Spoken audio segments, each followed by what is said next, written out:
education and then how affect the education on the student, and then how the student after school or during the school, and they learn about their knowledge and the skills, and how I don't know how they use the skills and knowledge in real life, and that's a big issue though. Just think about kind of problem in Texas, and then he's 18 years old, and he shot a lot of his kids. The school has a second grade, fourth grade, and then I don't know where is the morality, where is the values, and where is the knowledge, and where is the skill that they have, right? That is a common purpose of education that school provides, and then they can help them to live in society and they can help each other and they can live together, right? But there is no purpose of education.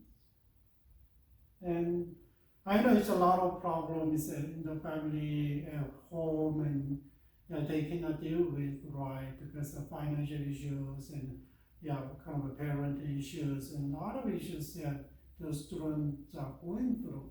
Sometimes if they cannot handle it, they cannot stretch out to the society with their weird and kind of odd behavior. So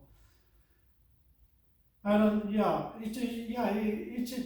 that's the issue that the schools and educators kind of are facing now.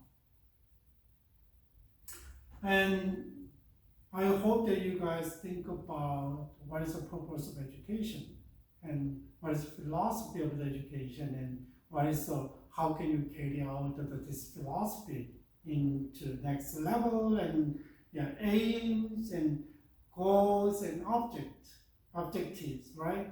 Not just abstract philosophy, not related to actual education, but we can kind of break it down to more specific and break down to and how can we carry out the purpose of education. And then today lessons relate to how can we kind of plan our education in the classroom, daily classroom. Maybe if there is primary and secondary education, and they have class every day, like for math and English and science, and then maybe other classes once a week, twice a week. And if you go to higher education and college and graduate school, and the different story, maybe we consider educator like a professor and instructors once a week or twice a week, and depends on the class schedule, right? And as a teacher, as an educator, how can we think about specific object, right? There is a specific object that we have to accomplish and fulfill, and how can we implant in daily classroom in every day. And that's the today topic in planning daily lessons, and how can we know that they have kind of learn, how much they learn and how much they miss the information, and then that's a kind of a principle test, right? And we're gonna think about that one next week, and a little bit more assessment of your teachers and students, and that's a topic that we're gonna deal with. Okay, and have you thought about that? I don't know what is your goal in the beginning. Goal of this year in the beginning, and okay, this year I'm gonna do this one. At least maybe I'm gonna get a A on at least maybe let's say myself maybe 3 A's out of 4 classes. Maybe I'm gonna get them come my GPA is 3.7 like this, and there's a specific goal is here, and then for me, and then okay, I'm gonna read the Bible more. I try to spend more time with God, and that's my goal. And then I try to reach out to people that I know. I try to mentor my people that I met before, and still I have a relationship with them. And I try to help the family who are struggling struggling with some issues. That's my goals. And then a lot of times they set the goal, and but okay, that's my goal this year. But a lot of people just okay, I have a goal this year, but there is no specific more specific goals and then objectives, and there is no specific behavior and kind of activity that you can do, and then there is no way that I'm doing now. You cannot carry out the goal in a day. So maybe it takes a whole maybe year, and sometimes extended next year. Maybe GPA stuff, and then maybe every semester, and then just think about first exam and where are you at. You got a 90s is kind of A minus, and then okay, I'm okay. But just think about next exam and midterm, and then maybe you are the 90s, okay, but you are the 80s, and wow, I gotta study a little more to make average to 90, right? And that is kind of you gotta know how can evaluate where are you at, right? And then you need to adjust. I mean that for specific, and then there is no specific cursor to what you are doing, and then there is any timetable that you can kind of evaluate yourself what you are doing, and then it's hard to do that. At the end of the year, what did I do? Hopefully, maybe I got all A minus a class, and I got a 7.7, 3.7 GPA, right? Maybe, and I got a 1B, and I got all A's, and maybe I got a 3.7 GPA, so right, like this. And but just compare it if you have a specific schedule for the study, and between you don't have any kind of plan and implement the time schedule for studies, and then it's a totally different though, right? And you just think about it, there is a monthly schedule, class schedule here, and then this is how can you carry out the monthly schedule? You gotta see the weekly schedule. I have a specific appointment and event this week, and then the end of the weekend, and I gotta study during the week, right? I have a lot of things during the week, and maybe I need to makeup study, and then during the weekend you set aside time, you gotta study. Then there's a weekly timetable, right? And then what about the daily? That's really important. And maybe the end of the day, and then tomorrow what I have, and then okay, what you need to do? I need papers to have to write in advance to get a good grade, and then okay, test is coming. Okay, do I have time to study for that one? And I have to work certain time 5 to 8, and then okay, how can I make my time to study? There's always there is a specific schedule is there, and you gotta do it. That's a planning, right? So in terms of education, I already told you, and there is a specific philosophy and aims and goals and objectives, right? And then how can you carry out in daily classroom? So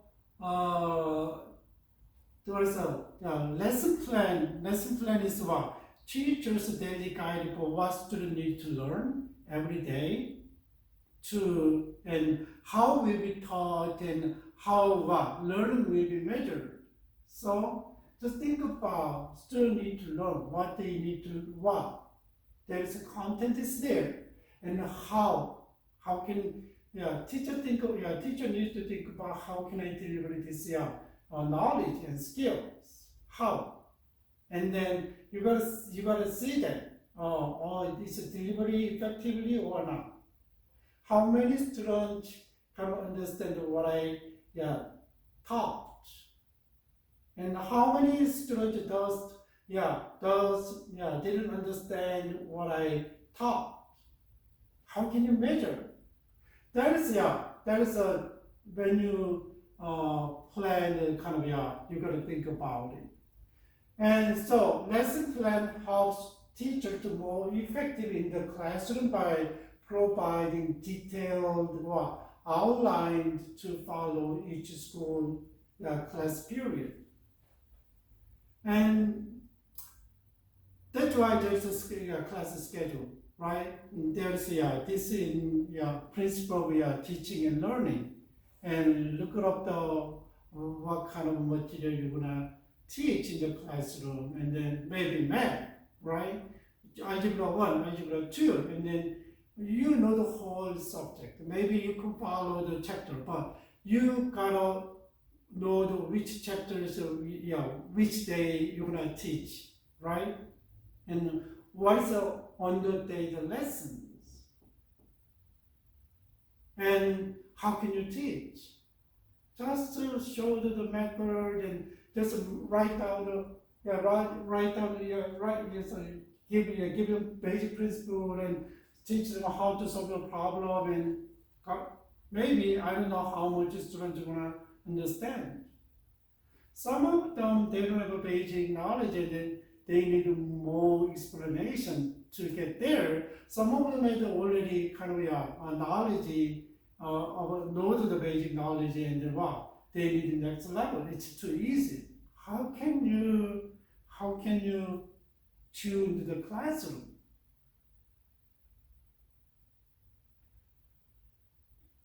Right? So if we don't have any kind of a plan, and it's hard to do that. It's hard to make your teaching effective. And usually, I write down the paper.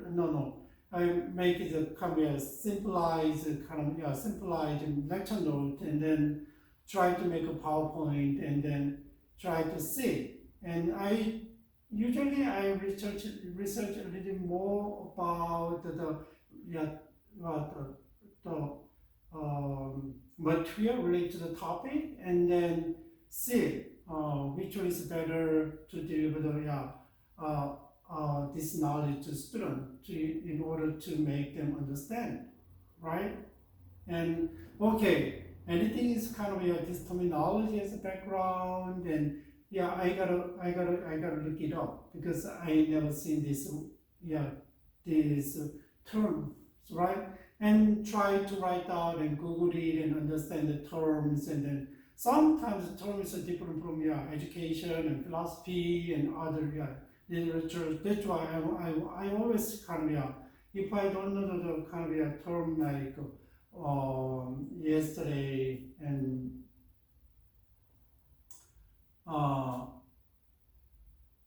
what was that?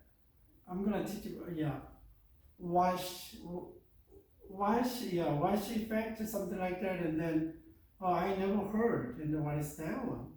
And then I Googled it, try to understand the background, and then sometimes if you don't have enough background, then you gotta dig out one by one, right? Understand the whole things, and then you have the big picture of the classroom. Okay, and then what is the basic element for that one? How to understand planning the lesson, daily classroom, that's the kind of that's why I spend a lot of time to understand the terminology and understand the vocabulary. Sometimes I'm not a native speaker, so try to get the similar signs, or pronunciation to the native speakers, but still, I know there's an accent, but still try to kind of make right pronunciation, even though I have an accent like this. And then it's a lot of work, right? And that is a preparation, and I try to it's a more knowledge about this one, and then I try to see, and then if it is, and then see the topic, what they say, and then whether there's overlap knowledge, or there's always a better knowledge to deliver to the deliver, and then I took it, right? I got the information and then try to give them sight from where, like this, right? And that's the kind of plan that you gotta do every day. Maybe if you teach the class maybe 5 times, 6 times, and you don't have to do that, but it's your first time and second times, and even though you have a background, but you cannot know everything, right? And I studied intercultural studies, and then think about it, and just kind of cultural anthropology and religion and anthropology, and try to compare each culture, what's the difference, and similarity, and then how can we approach the culture like that. And maybe I understand some religions, I understand the wise social psychology, anthropology, and then I can understand a lot of cultures, but I have a background of the theology, even though I don't get the PhD or THM, but still I graduated from the seminary school, and then I exposed a lot of different topics, right? And just another my background is philosophy background, and then I know the basic kind of terminology and basic the kind of stream of the history of the philosophy, even though I don't know the details, but I know the basic stuff. And I studied psychology. I took some classes and whole 3 years, and then you know what kind of psychology class I took? I took every psychology class that school I needed to. And I have a background, so even though sometimes there is a confusion, but I used my background and try to kind of develop the kind of dig the in-depth knowledge, and then try to teach the student. That's my kind of plan. But as I told you, and sometimes it's hard because I know that the surface. I already just think about it. I studied philosophy in Korea when I was in college in more than 30 years. And I studied psychology here at college, and then 2010,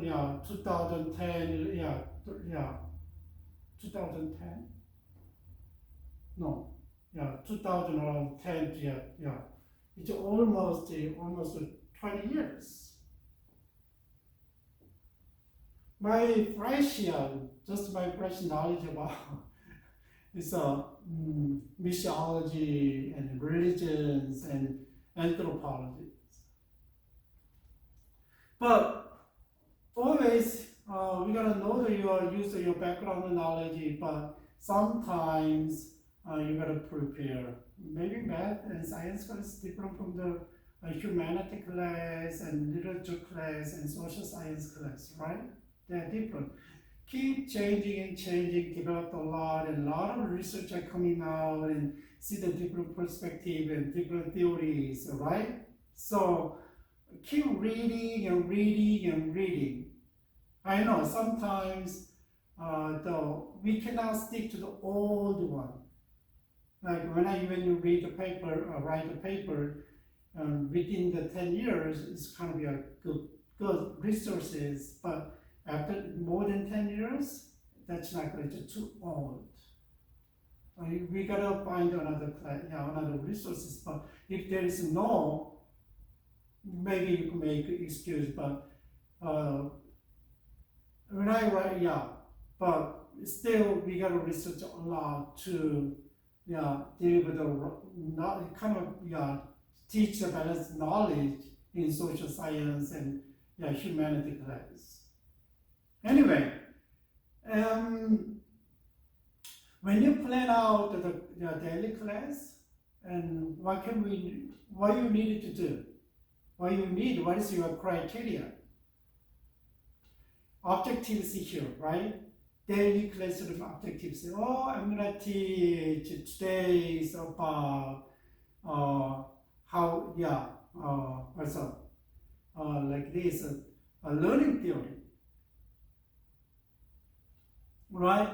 And what kind of learning theory is here? Okay, can I just teach the three major learning theories, or can I teach more a little bit detail based on, even though they are based on the three major theories, but you can see the tons of the learning approaches and method, and but how, that's your goal. So, okay, how many, can I teach detail everything, or just a little bit bigger and approaches and method, or you could major theories.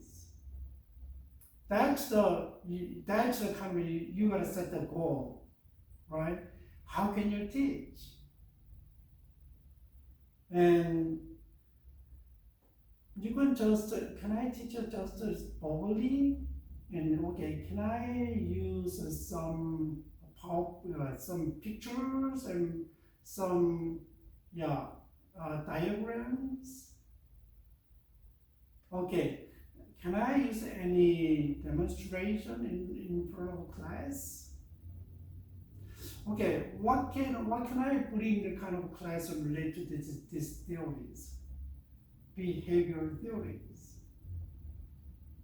Okay, what is the examples? Okay, how can I ask a student if they have a similar experience, and then they could identify in their life, and it's easy to understand and make their own knowledge. That's kind of, you gotta see the daily, and object is here, right? And I described the how can I, what.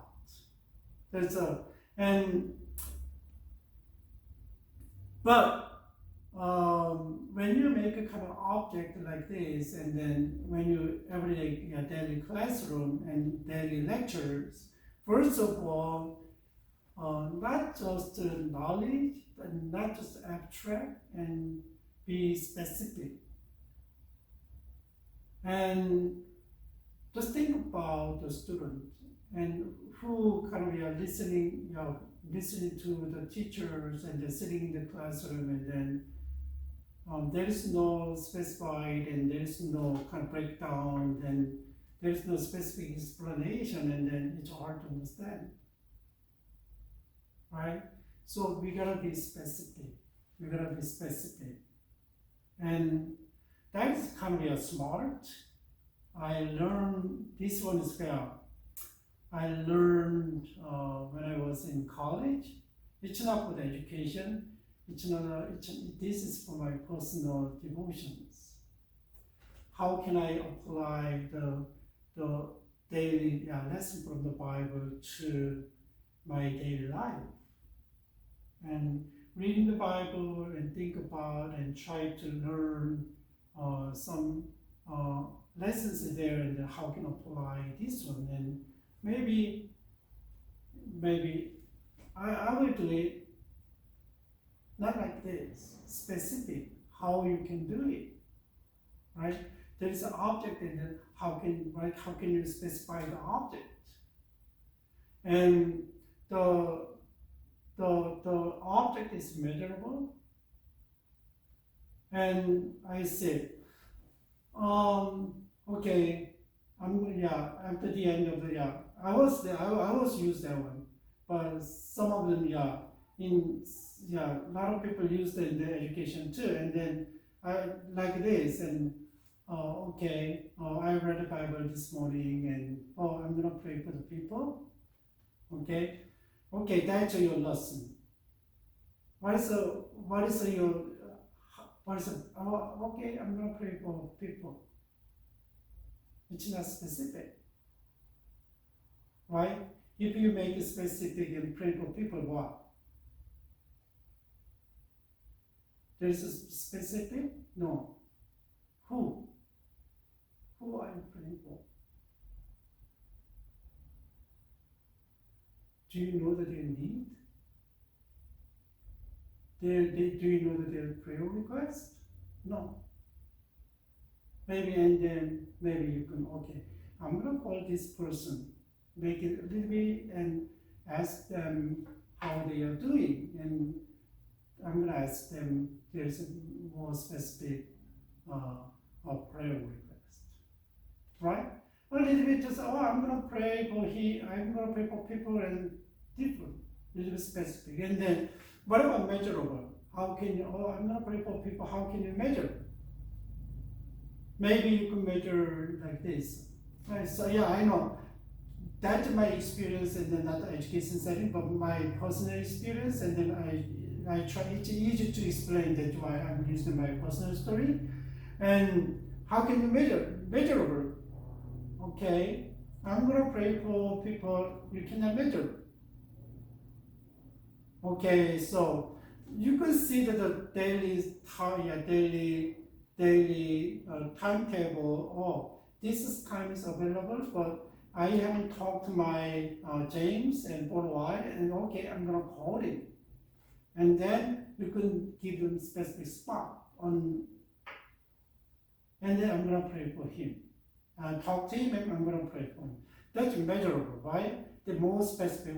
This timeline is here. Maybe at 7 o'clock and 7 o'clock tonight.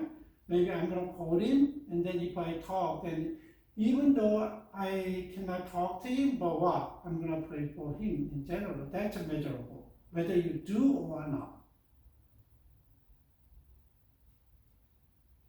That's attainable. Sometimes delivering knowledge attainable is not easy. Can I finish this work? If you just think about, I'm gonna pray for people, and then what?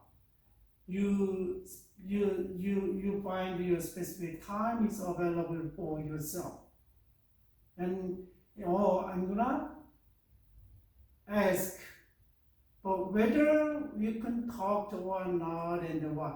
At least try to talk to him, and you couldn't. At the end of the day, you consider what you did, and then before you go to bed, and then I did.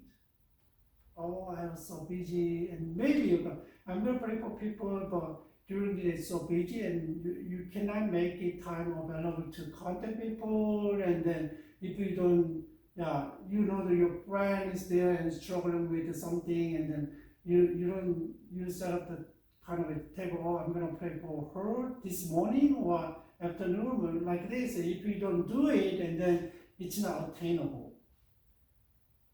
And at the end of the day, so tired, and I'm gonna go to sleep.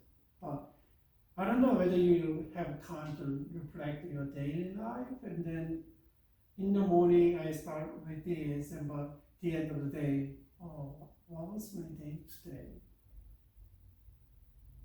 And it's not maybe you planned it, but a lot of things you don't attain. But you cannot achieve, but somehow on the way, right?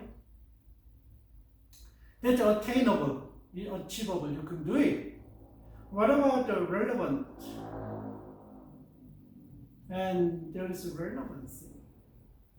It's relevant or I just totally off. Okay. I'm gonna pray for people and then what? How can you make it relevant?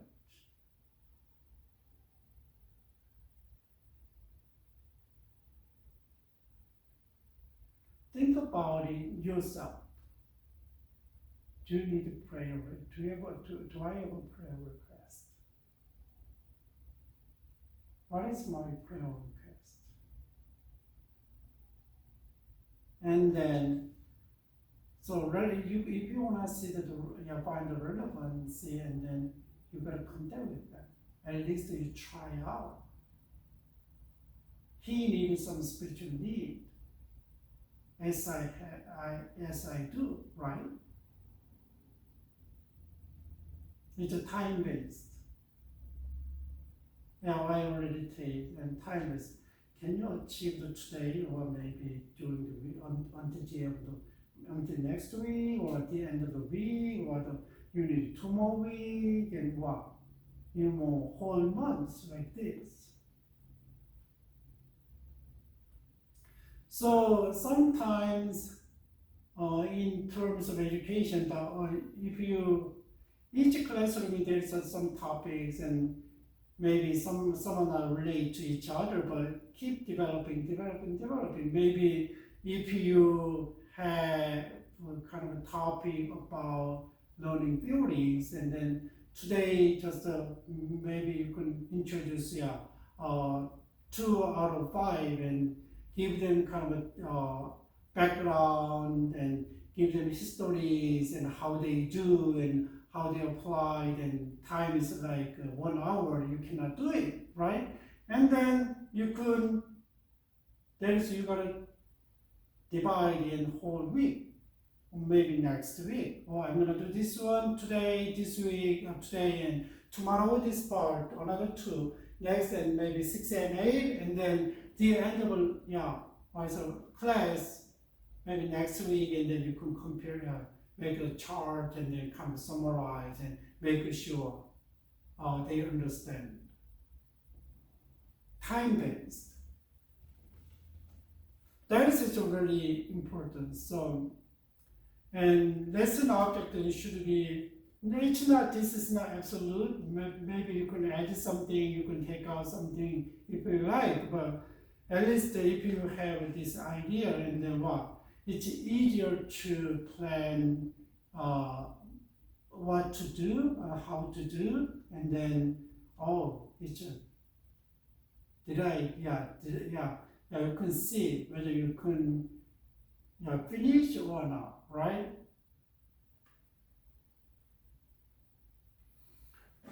What about, and you gotta know the clear object of the classroom every day, and what about the related requirement?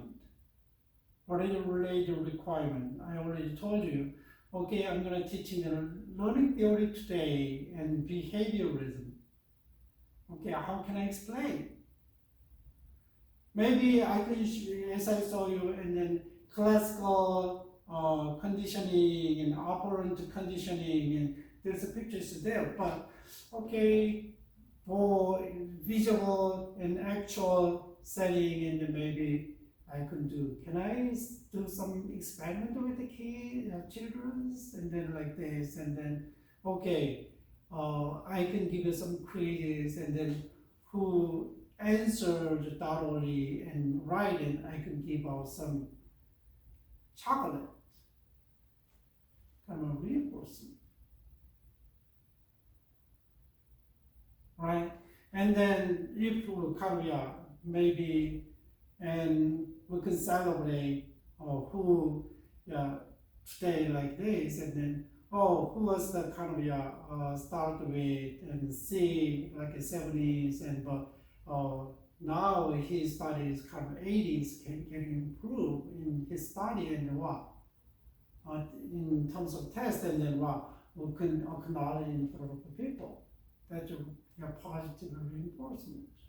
What about negative reinforcement?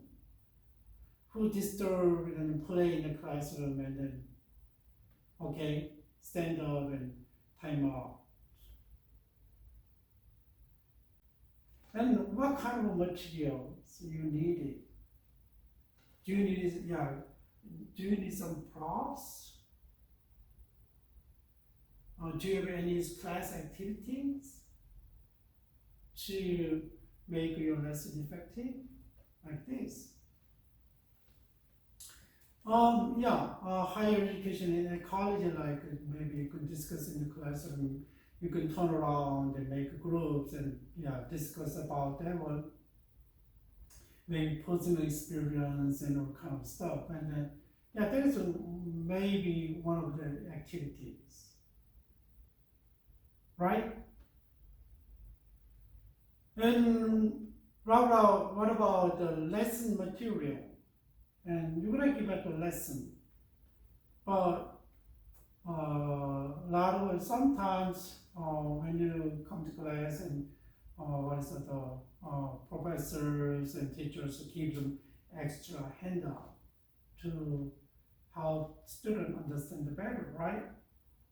Any handout needed?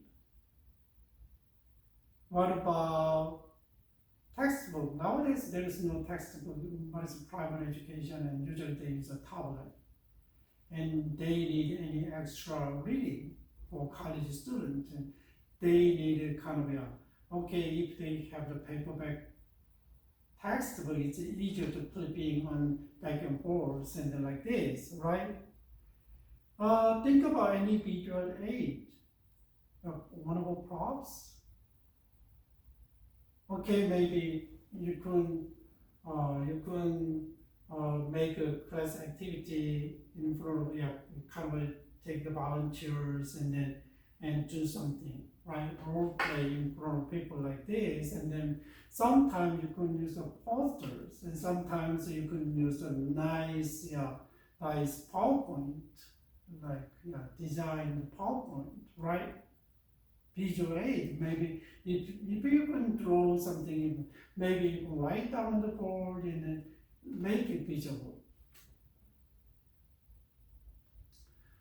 What about the grading rubrics? And then there is, and then today at the end of the day, and I'm gonna take a test, measure with a quiz, and then what is the basic rubrics? Rubric means the basic standard, and then they are well, what is well? And okay, what is okay? What is no, maybe they are not okay. They need to study more, and then start over like this. And you can divide it 4, and then there is a standard is there. Okay, how many he got one, right? Like this, and then grading rubrics, and then what about the activity package? I already talked to you, and maybe you can, if they have computer or tablet, and then you can give them specific instruction to go in and do. Maybe I don't know whether there is a game to each other, and there is kind of programs, and then let them play game each other, like scrambling word game. So what material you need, and the kind of resources that make your teachings better and effective, right? Just to think about it before you go into the classroom.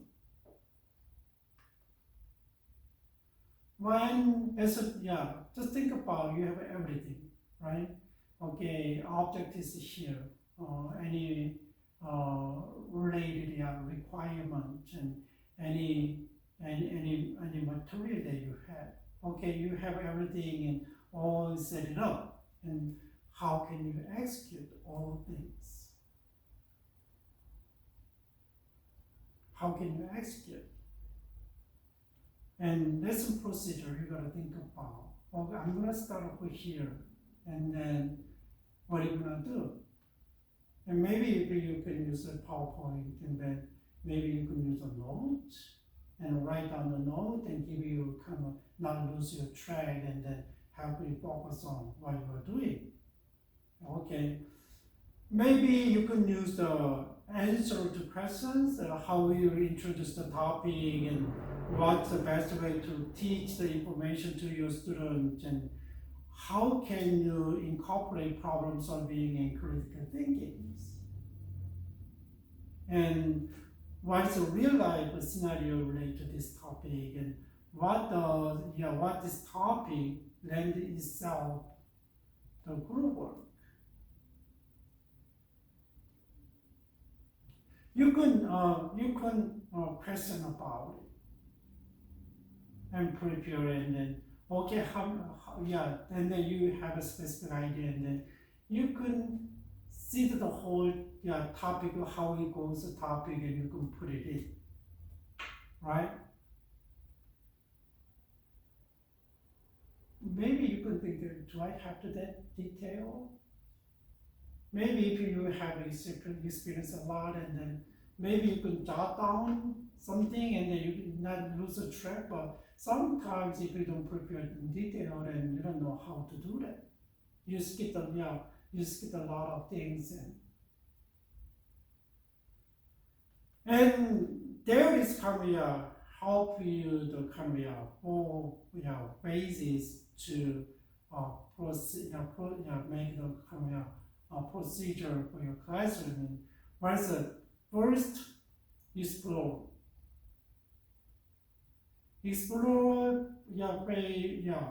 and then what? This phase, and student discover the concept. What is this? And what is the behavior learning theory? What is the basic concept? What about the learn and practice? Student apply this discovery. Maybe you can use a group activities, and you can give a specific example to them, and you can ask them basic concept is there, how you got from previous year classroom, and how you get your parent Right, so examples of, and parents sometimes use a lot of behavioral theories, and okay, there's a conditioning is there. If you have a good grade, like always, and maybe the kids really want to have a pet, like a dog and cat and dog, like let's just a dog. Their children really wants to get a dog, and then what? Okay, you guys have a always, and then we're gonna buy a dog for you. And students got motivated. Oh, we're gonna get the dog, and if you got, hey, let's just start it to get a dog. Maybe like this, and they can share about the experience, real setting. What about reflect? Student review what they have learned and remember, and then another maybe questions and reflect their learning, and that is another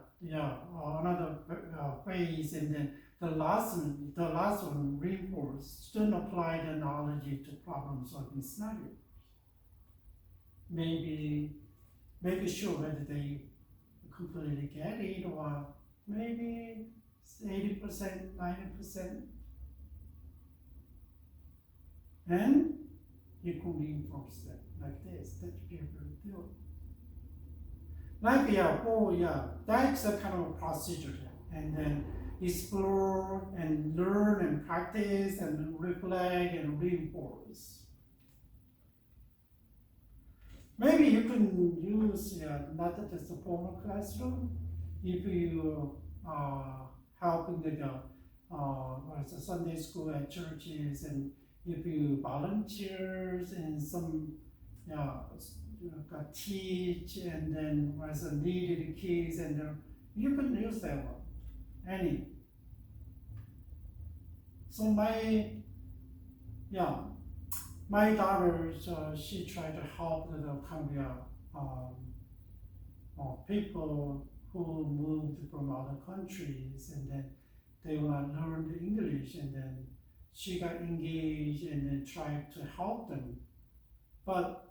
And they're not consistent in showing up, and then each time there is a frustration, but still try to find and how can they practice, and sometimes they talk a lot of personal stories and how can you respond in like this, and then a lot of different situations, but there's a clear goal there. You teach English, right, and help them speak English, and then there's a different story, different things, and then you can go and try to let them speak anything, right, and maybe you can teach a basic vocabularies and relate to that one, and they cannot describe, and they don't know the word but describe, and then you can teach them basic, you can teach them vocabulary relate to them, right?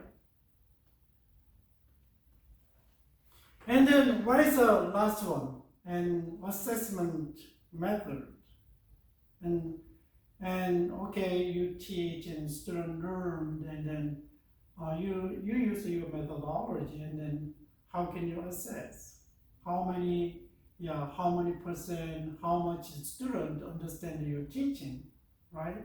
Maybe you could give them short key kind of quiz the end of the class relate to your top 3 topic, and then maybe hand-on activity in the classroom activities, and then you can questions, and you can see student faces, and then student face, and see how many people really actively participate, and then you can know them.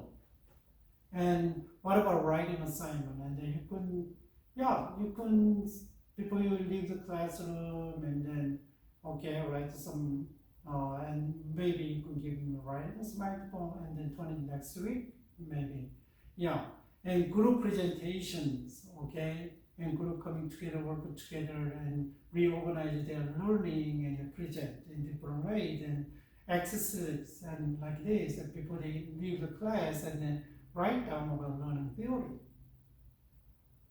And you can see how much students write and then understand. What about, and a lot of different, activities, and you can use to measure how much they learn, right? There's a lesson reflection, so you gotta think about if you, the end of the class, and you can question yourself, and did the part of a lesson take longer than expected? Because the time is really effective, or the material is too easy, or too hard. So was there a portion the student asked for a lot of help with, or is it too easy? Did the student breeze through the information with no problem, or they're strong with the problem? Were students engaged and interested in the lesson? And means that, did I present very well, or did I present poor? And the lesson is kind of, the topic is boring. Any way to make this kind of the topic exciting? Or the objectivity met by most all the students? That's kind of a reflection that you can, who need extra care? Who needed caveat? It's too easy for them. How can let them keep it up their work? How can you motivate the who already knows and needs the next level? And how can everybody in the same class, right? It's not easy, but still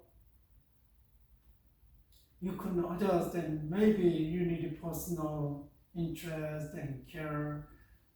But elementary, during the primary education, it's not easy.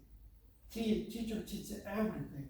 Nowadays, maybe they divide in emphasis different. Maybe some teachers and literature, some teachers science and social science and math, and they have different emphasis. But if you go to junior high school, and college, and what's the topic is kind of separated, right? There's teachers who study and kind of masters and majors in like chemistry, bio, like this. They really focus on that part.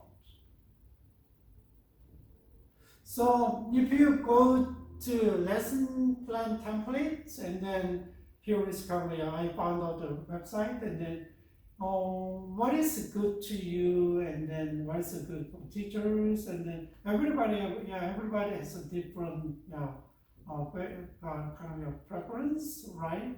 So I think this is good to me, and to plan out the daily classroom lesson, and I could use this template, and you can see that one, which one is good for you.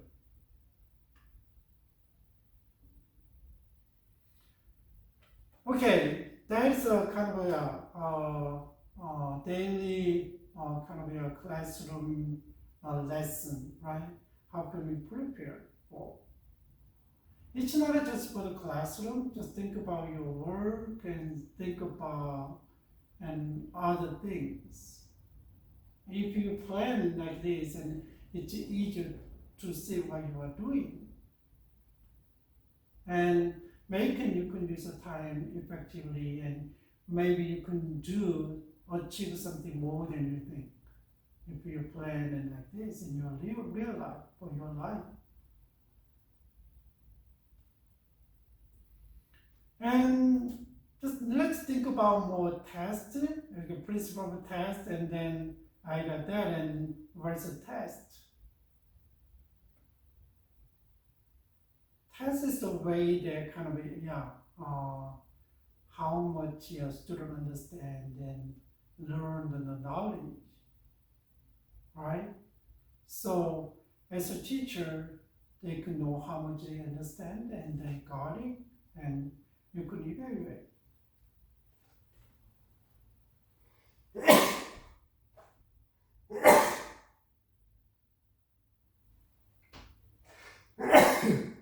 Sorry.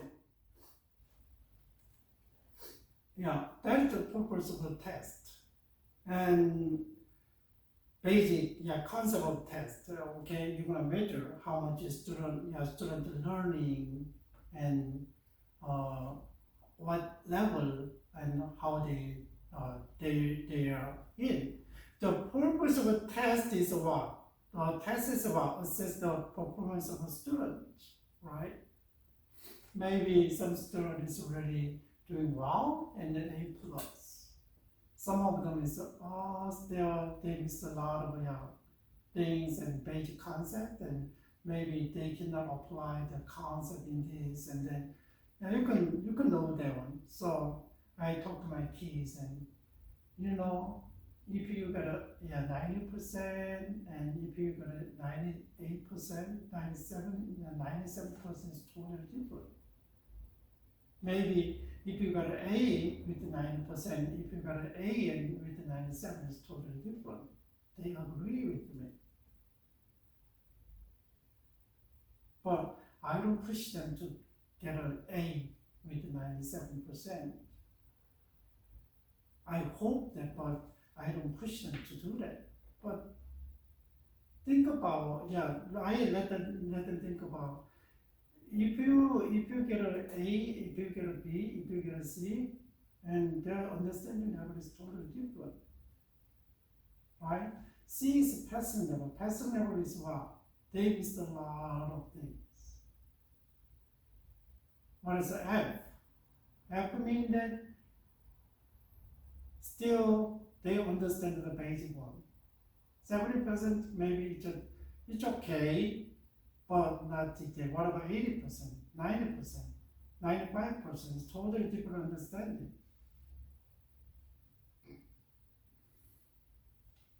So test is kind of assess assess the performance of a student. Testing help in assessing grade to student as per their performance, right? We can see sometimes testing doesn't reflect exactly what they learn, what they know, but still testing is a basic kind of indicator which is what shows whether how much they understand. So not everything, because maybe they understand in different way, right? And not that way. So you can see where they are in, right? And through testing, teacher predict the performance of student in the future. So okay, the student gonna be there, and then the next test, and then next test, and then you can see. But it's not maybe possibility to see. But if you help the student based on their understanding and more kind of effort on the student, and then if you put more effort on the student, and then if you kind of give them more extra care, maybe they could better than others. Some of them, their motivation is different though, right? Some of them is really get attention from others and they study hard. Some of them, they want to show off themselves and they study hard. Some of them, they don't care about. Because I don't care about these studies, and anyway, I want something in the future, so I'm gonna do that one, but I don't need this one. Maybe basic science, basic social study helps them to develop their ability and develop the kind of social skills, all kind of stuff, but they said they don't care about it. So when I was college, in one of the key, I still remember the guys, and then we were taking the organizational psychology or the one of the sociology, maybe organization psychology, and then he said, my goal is to get a seat, to pass the class. I don't have to be excellent in this class. Passing is my goal. Because I'm not going to be a psychologist, I'm not going to be I'm not going to go to graduate school. That's true. So he tried to expose to the class, and he learns, he listens to teacher, professors, and maybe he can think about more, and then kind of has opportunity to develop something, right? But good grade is not his goal. So that's why everybody's different, but we can predict, and teacher can predict the performance of the student in the future. But just if he had, like the guy I share about, and if he has kind of attitude, he's not gonna study hard. But some of them is really study hard to go to graduate school. I know, and my some classmates, and then they really study hard, and then they go to conferences, and they try to research with the professors and try to publish, and because if you want to go to graduate school, then that is kind of give them a lot of advantage. That's why I did kind of research. Why? It was my senior project at college, and then I researched about kind of coping strategy with how related to their personality and inculturations and in their copings and in stressful situations. So as kind of borderline immigrant. But still out there's a lot of people look into my papers, and cited, and then that is my work. Oh yeah, when I was in college. Anyway, there is a purpose of test, but one thing is really be careful for teachers as well. I know that's natural, and some of them usually teachers tends to take care of more student more who has exceed in the classroom, right? Why you are doing good and like this, but usually maybe they really maybe that's why they attend, give extra attention to the teaching. Maybe the student really focus on the teaching and listen to teachers teaching. Maybe that's why some of them they don't care about the grade, and then they doing other things and they don't just sitting there. But favoritism is really hard for some students. Usually, and good student who has good grade and favored by teachers. I still remember when I was in high school, and I don't like it. I don't know how I had a kind of guts, and then that's not fair. Everybody needed teachers' attention. And when I was in high school in Korea, and then I was kind of against the teachers, and then but still, and it was kind of hard, and just think about and top 10 in the classroom, and they give him special attention and give him favor. And I was really mad. I was outside of top 10, like just miss it. And then I studied, and I made it. And then he gave me kind of attention, but I don't want. I didn't want your attention. So there's a tension between teachers and me, and it was a hard period. So don't judge the student and by test. Don't judge student abilities and by test result. I know that's a part of them.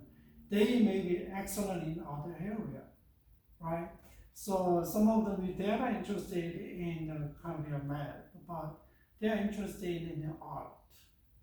Maybe they are interested in music. Maybe they are interested in other things, right? That's kind of we're gonna know that. Here is some principle of a test, and then that's kind of a language class, and then maybe we can that's one of the example. Maybe if you teach math and there's a specific different things, but basic one of the example when you teach in language class and English literature like this, and then theories, and then that's the example. And maybe if you teach math and science and a little bit different from this, but basic, teacher should not give the test that the learner cannot perform, right? Some teachers are really mean, I know, and they want to see students suffer. Teach it's really bad, but test was really hard. My wife said that she was in college in America, and then she came to America as a first year. She finished the first year in college in Korea, and then she came over here, and then went to the college again, and then one of the classes the average is 20%. Can you believe the average is 20%?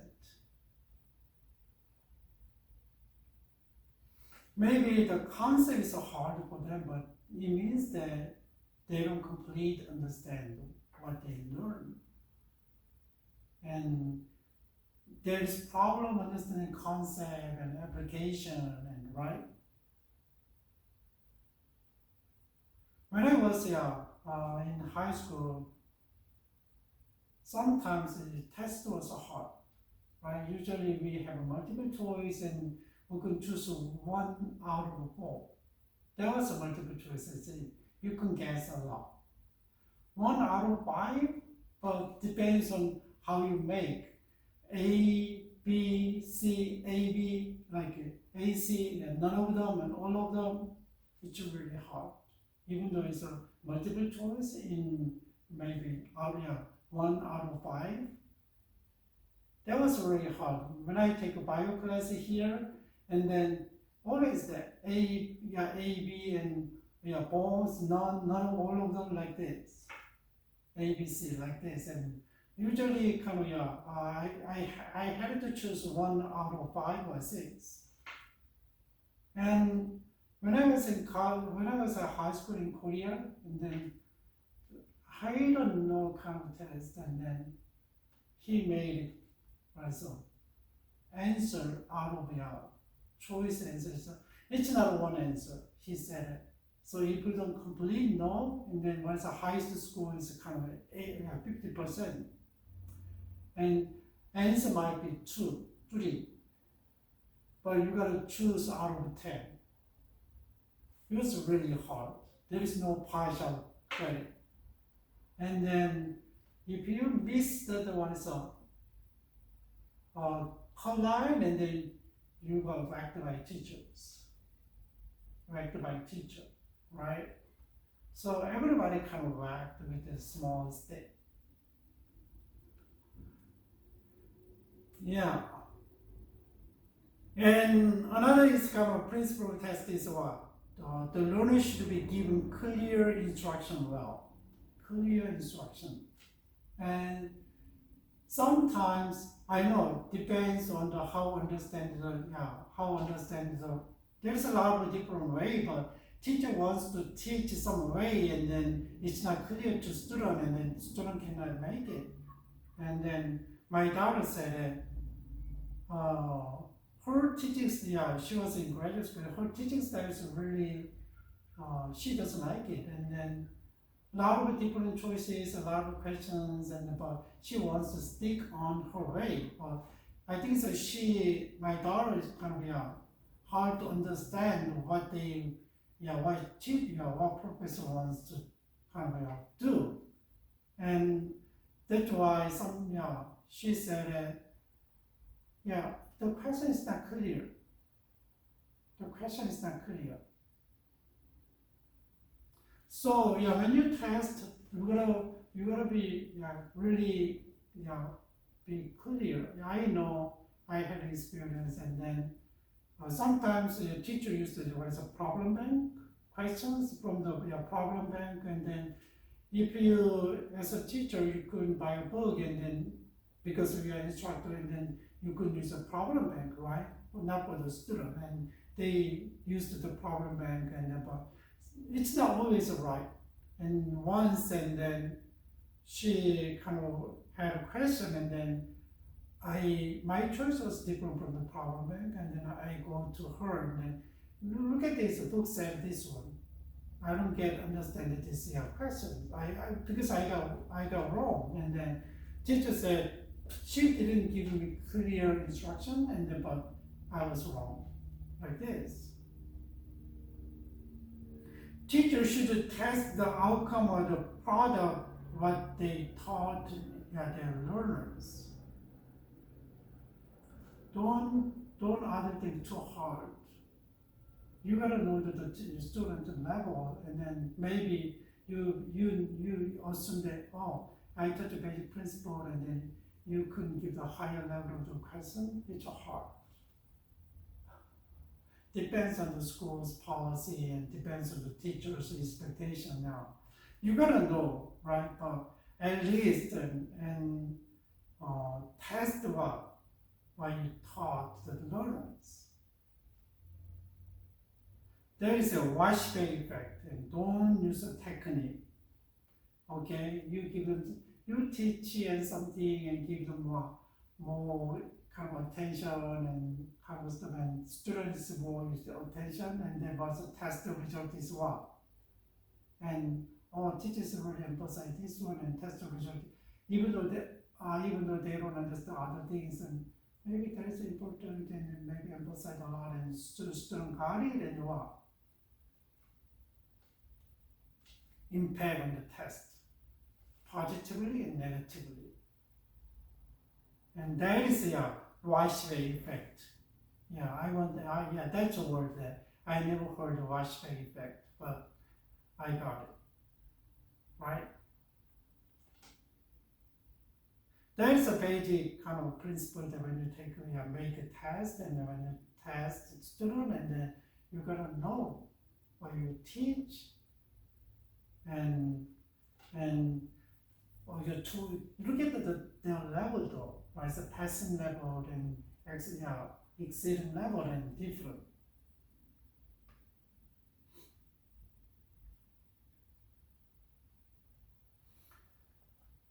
And what is the scope of the test? And test actually shows what? Student strengths and weakness. Which parts understand, which part don't understand, or which they can do well, which they cannot well, right? Even though you take math class and then some part you are really doing well, but some part is kind of use a lot of different implication, and then some are not good at, right? And that is test kind of assess student strengths and weakness, and test help is what we already talked about predicting the future performance of the student, right? That we can understand now. And test help a student to bring improvement in learning, right? Okay, which part they need to work more.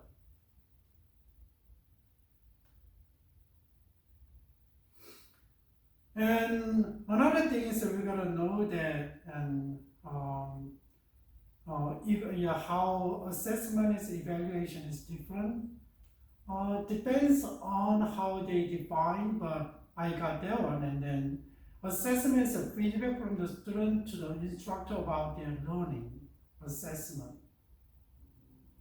That's the feedback, right, from the student. But evaluation is used method and measure to judge student learning and understanding of the material purpose of grading and reporting. That's evaluation, right? So maybe so when you, because I'm not a native speaker, and sometimes there's a technical terms there, and sometimes and double meanings there, and we always check the meaning, but evaluation and different from the assessment, right? So evaluation is a process of ascertaining or judging the value of something by careful appraisal. It's not just feedback, right?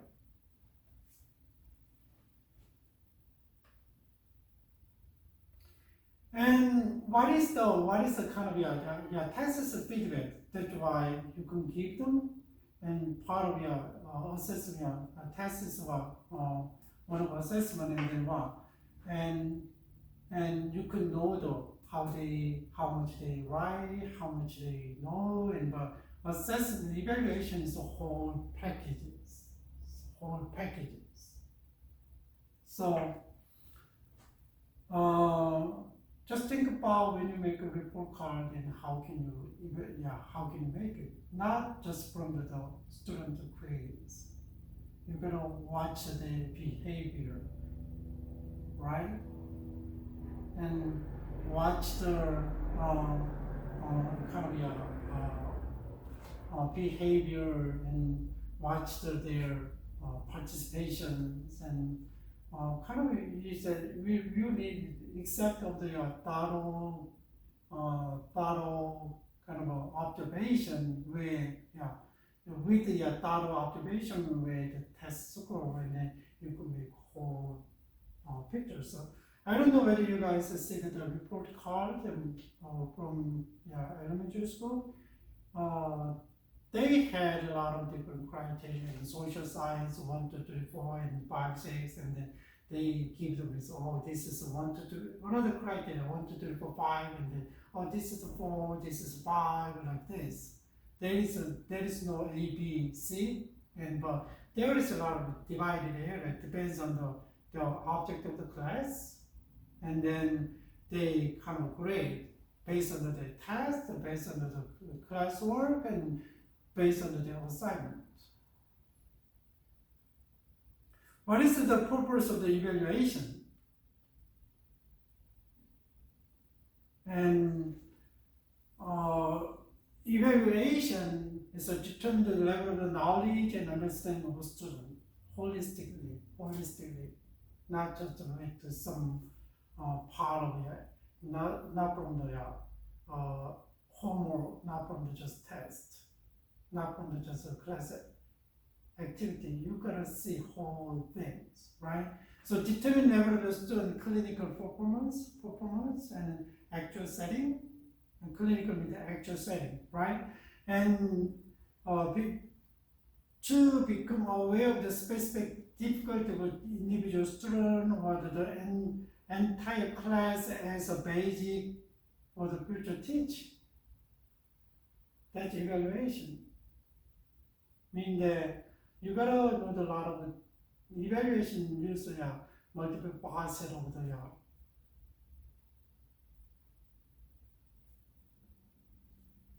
aspect, right? Multiple facet aspect, aspect, and then you got test and activity and homework and then presentations and participation in classroom and group work, all things. To diagnose each student's strengths and weakness and to suggest remedial measure which may be needed. Remedial and then, okay, how can you help them? How can you, they could improve their weakness like this. There's a way that you can see which way is weak and they need to develop in this area like this. So there is kind of a principle of evaluation, and it must be clear state of what is to be evaluated. Maybe grade rubric, and I already told you what is the basic standard in 1, 2, 3, 4, and 5. It depends on how much you make out, kind of a criteria, and then you can give 1. Okay, when I was in the graduate school, grade rubric is already tough, and they all put together and make final decisions.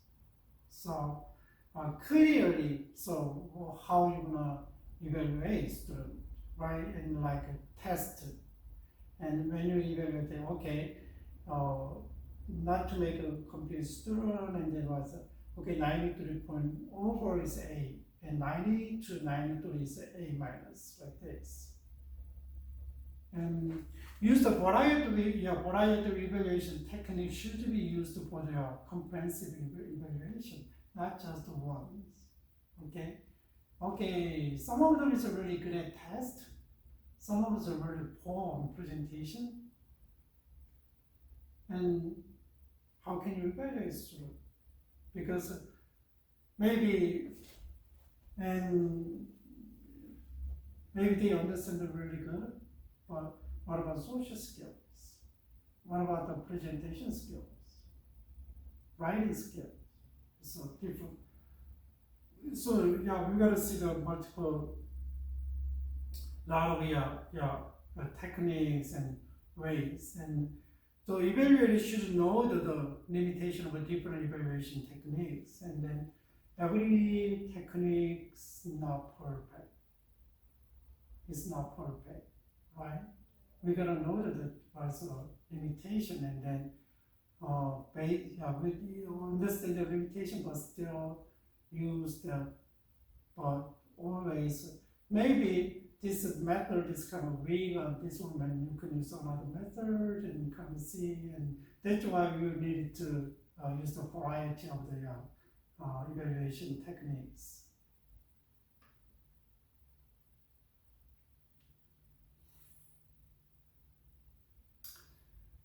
So maybe if you see the report card, I don't know your countries how you're gonna do, and then every country has a different system, and then always there is value judgment, how students think, how they behave like this, and there's a specific comment is there, and ascertaining the extent to which educational object has been attained, right? How much they learned and fulfilled the class object, and then what?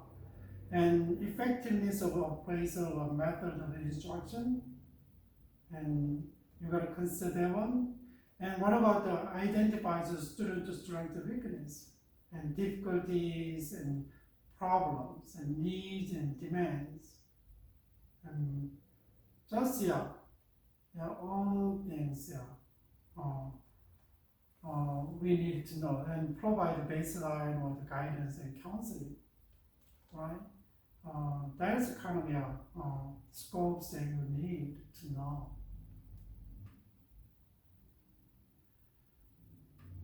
Okay, this is kind of the we talk about the scope of evaluation. So we talk about test. We talk about today we talk about how can you prepare kind of daily lesson, right? In the class of daily lesson, and there's a specific topic is there, and then how can object is there, how can you carry out, accomplish the object in the classroom, right? And then later on, based on the kind of we think about the part of the things test and basic principles, and then test is kind of feedback from the student, right? But a little bit going forward, and then it's about the evaluation, so a little bit different from the test, right? And so evaluation is kind of different as with a lot of variety of techniques that we can evaluate the students, right? Weakness and strengths and how they doing, right? That's today lessons that we had, and I hope that you guys, you cannot kind of confuse with the assessment and then evaluation, right? Assessment is basically like a test. Evaluation is a lot of a test is one of them, right? Homework. You can consider homework, and then you consider behaviors, right?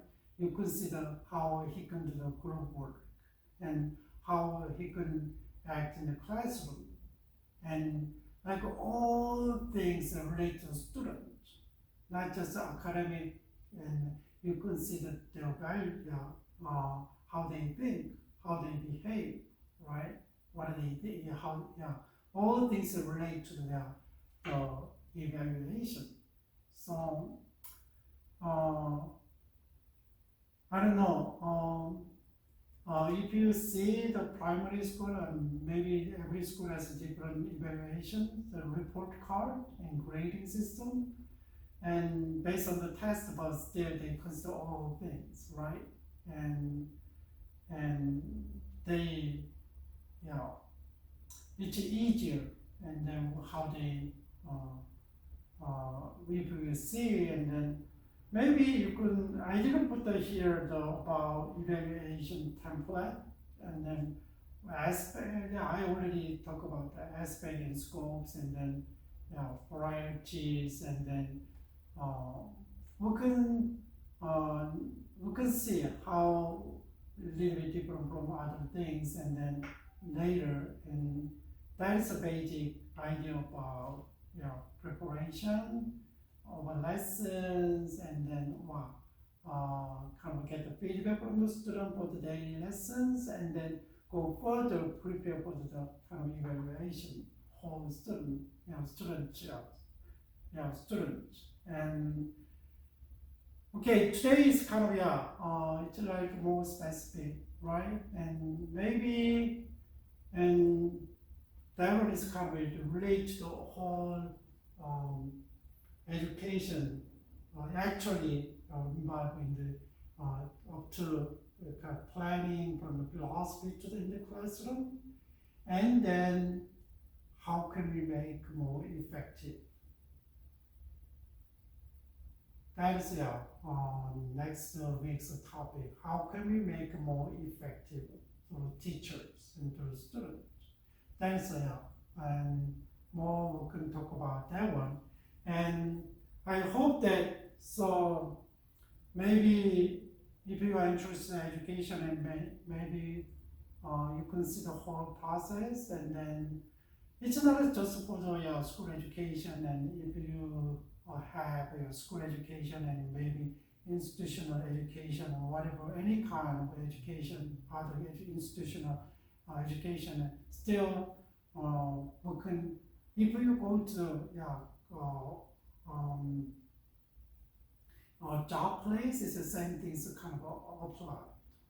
What's company's goals and philosophies, and there's a performance is there, and what's company's culture is there. So, and it's not just for the schools, and then you can apply the whole the principle of teaching and learning. I know this is based on the school setting environment, but you can extend it to the other place, other institutions, the job place, and your religious organizations, and related to education. Okay, you guys, and hope that today's lesson is kind of help you for yourself, daily life for yourself, and then your kind of skill for your teachings. Okay, I hope that everyone is doing well, and even though I don't know your names and your face, but still you guys doing okay. And